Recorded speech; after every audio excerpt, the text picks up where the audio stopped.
suatu materi mengenai sistem endokrin. Enjoy to the end. Assalamualaikum warahmatullahi wabarakatuh. Di video kali ini kita akan membahas sistem hormon atau bisa kita bilang sistem endokrin. Teman-teman tahu gak sih, saat tubuhmu kekurangan air, tubuh akan mengirim impuls ke otak. Kamu akan merasakan kalau kamu itu haus. Lalu saraf akan berperan aktif dalam mempengaruhi kelenjar hipotalamus. Untuk lebih jelasnya, yuk kita bahas di pembahasan selanjutnya. Assalamualaikum, selamat pagi. Halo guys. Aku di sini mau jelasin tentang sistem endokrin. Sebelumnya ada yang tahu nggak sih apa itu sistem endokrin? Berhubung ada yang tahu sama enggak, oke deh aku jelasin ya.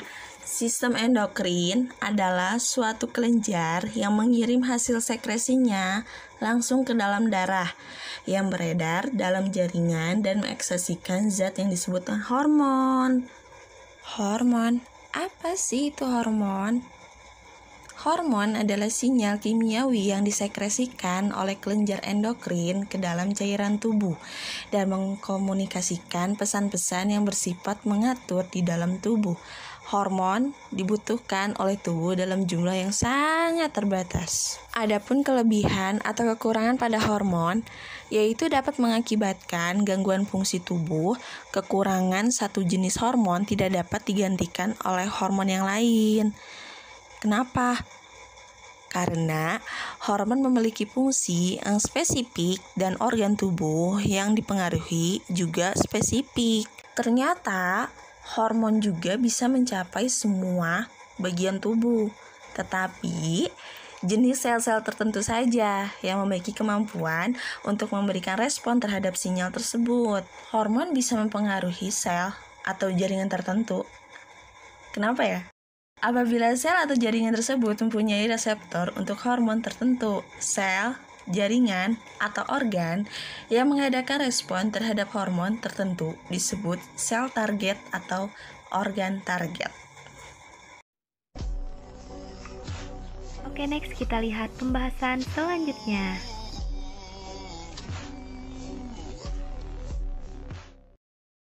Halo teman-teman, si kelenjar hipofisis atau master of gland yang bagian hipofisis posterior atau belakang atau neurohipofis. Apa sih yang dihasilkan hipofisis posterior itu?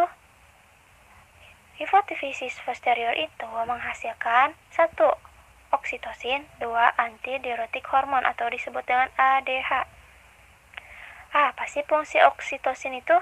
Ada yang tahu? Fungsi oksitosin itu adalah berfungsi untuk merangsang kontraksi uterus saat persalinan dan pelepasan ASI. Dan apa sih itu antidiuretik hormon itu? Antidiuretik hormon itu adalah mengatur kadar air dalam tubuh dan meningkatkan tekanan darah. Ada yang tahu fungsi kelenjar tiroid dan letak kelenjar tiroid itu di mana? Yuk kita bahas sama-sama. Letak kelenjar tiroid itu di bagian anterior leher dan fungsinya adalah berperan dalam proses metabolisme, pengeringan kulit, pertumbuhan, dan perkembangan. Jadi, di dalam tiroid itu terdapat 2 sel. Ada sel folikular, tiroid T4, ada triodotironin atau disebut dengan T3. Dan ada juga sel parafolikular atau hormon trikalkitonin atau kalkitonin. Jadi, yang dihasilkan oleh kelenjar tiroid itu adalah menghasilkan tiroksin, kalsitonin untuk mengatur kadar kalsium, hipertiroid, kretinisme, kecerdasan kurang, dan miksedema, hipertiroid, hipermetabolisme. Ada yang tahu struktur kelenjar paratiroid itu terdiri dari apa aja? Yuk kita simak sama-sama. Jadi, struktur kelenjar paratiroid berisi 4 kelenjar kecil yang saling berdekatan. Hormon yang dihasilkan oleh kelenjar paratiroid itu adalah PTH atau parathormon. Organ target dari kelenjar paratiroid itu adalah tulang, ginjal, dan GI tract. Fungsi dari kelenjar paratiroid yang pertama, metabolisme kalsium dan fosfor. Yang kedua, meningkatkan pelepasan kalsium dari tulang. Yang ketiga, meningkatkan absorpsi kalsium Ca. di GI tract.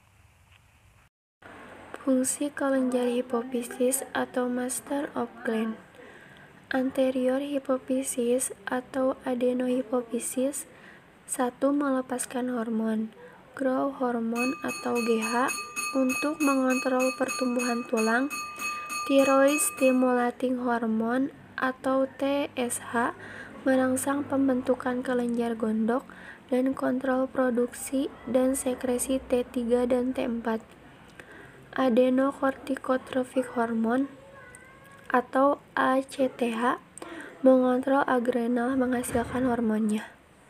Prolaktin merangsang kelenjar mamae dan sekresi ASI, memelihara korpus luteum dan sekresi progesteron.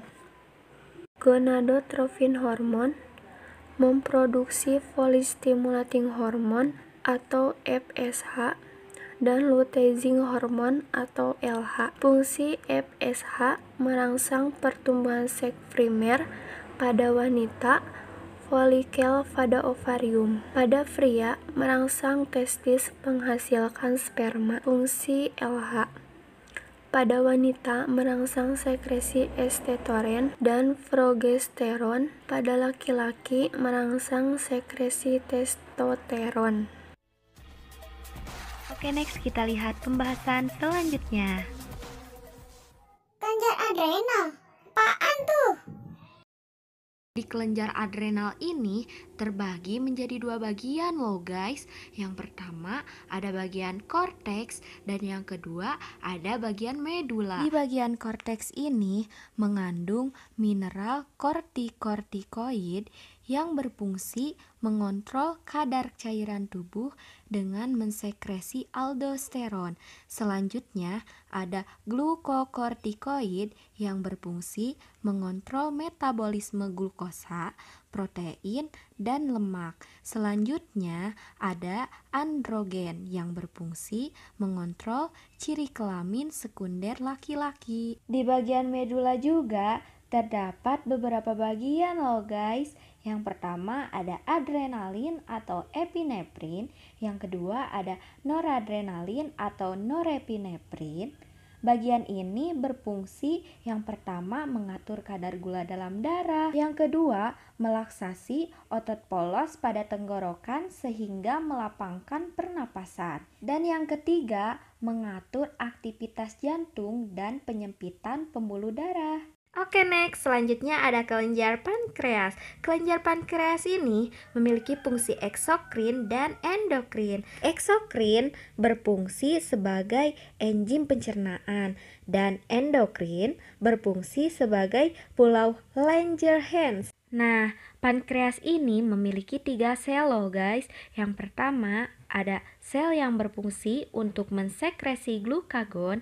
Yang kedua ada sel yang berfungsi untuk mensekresi insulin. Dan yang ketiga ada sel yang berfungsi untuk mensekresi somatostatin. Kira-kira apa sih fungsi glukagon, insulin, dan somatostatin ini?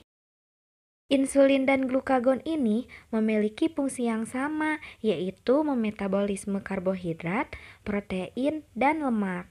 Sedangkan somatostatin ini memiliki fungsi menghambat sekresi insulin dan glukagon.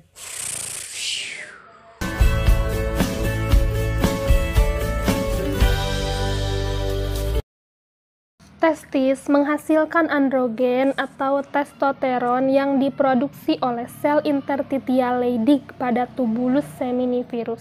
Fungsi testosteron adalah merangsang diferensiasi dan perkembangan alat genital ke arah pria, mempengaruhi pembentukan sifat kelamin sekunder atau alat genital pria dan rambut. Mulai dihasilkan pada saat janin 7 minggu dan berhenti pada saat bayi 1 bulan. Nah, yang selanjutnya ovarium. Ovarium menghasilkan estrogen dan progesteron. Hormon estrogen dibentuk oleh sel granulosa dan folikel dan sel lutein corpus luteum. Hormon progesteron dibentuk oleh sel lutein. Estrogen dan progesteron mempengaruhi sifat kelamin sekunder wanita atau proses laktasi dan penyiapan endometrium untuk menerima ovum.